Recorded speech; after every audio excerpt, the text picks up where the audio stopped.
അപ്പു നിനക്കെന്നല്ല ഇത് കേൾക്കണ ആർക്കായാലും ഞാൻ നിന്നെ യൂസ് ചെയ്തിട്ട് ഒഴിവാക്കിയെന്ന് വിചാരിക്കുള്ളൂ. അങ്ങനെയല്ല അപ്പു, എനിക്ക് നിന്നോടുള്ള എക്സൈറ്റ്മെന്റ് തീർച്ചയായും ഞാൻ നിന്നെ ഒഴിവാക്കണമല്ല. എനിക്കത് എങ്ങനെ പറയും മനസ്സിലാക്കണമെന്ന് നിന്നോട് അറിയില്ല. നിനക്കെന്നല്ല ആർക്കും പറഞ്ഞാൽ മനസ്സിലാവില്ല. നീ കൂടുതലൊന്നും പറഞ്ഞു ബുദ്ധിമുട്ടാന്നില്ലേ? അപ്പൊ ഇത്രയും നാളെ നീ എന്റെ ശരീരത്തിന് എന്ത് വിലയാടാ തന്നെ? നിനക്ക് വേണ്ടതൊക്കെ ഞാൻ ചെയ്തു തന്നിട്ടില്ലേ പോലെ? എന്നിട്ട് അവന്റെ ഒടുക്കത്തൊരു കുമ്പസാരം. ഇങ്ങനെ ഒരു നട്ടിലില്ലാത്തവനെയാണല്ലോ ഞാൻ പ്രേമിച്ചത്.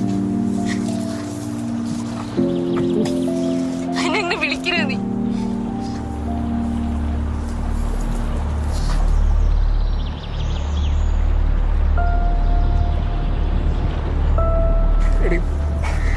എനിക്കറിയാം ഇത് നിനക്ക് എന്തോ ഒരു ഹർട്ടാവണ്ടെന്ന് എനിക്കറിയാം. പക്ഷെ ഇതൊക്കെ മറച്ചു വെച്ചുകൊണ്ട് ഞാൻ നിന്നെ മാരി ചെയ്ത നിന്റെ ലൈഫ് എന്താവും? എനിക്ക് നിന്നെ അങ്ങനെ വേദനിപ്പിക്കാൻ പറ്റില്ല. അടുത്ത് പേരെ ഒരുപാട് ഗ്ലോറിഫൈ ചെയ്യില്ലേ? ചെയ്തെടുത്തോളൊക്കെ മതി. എനിക്ക് എന്നോട് തന്നെ അറപ്പ്.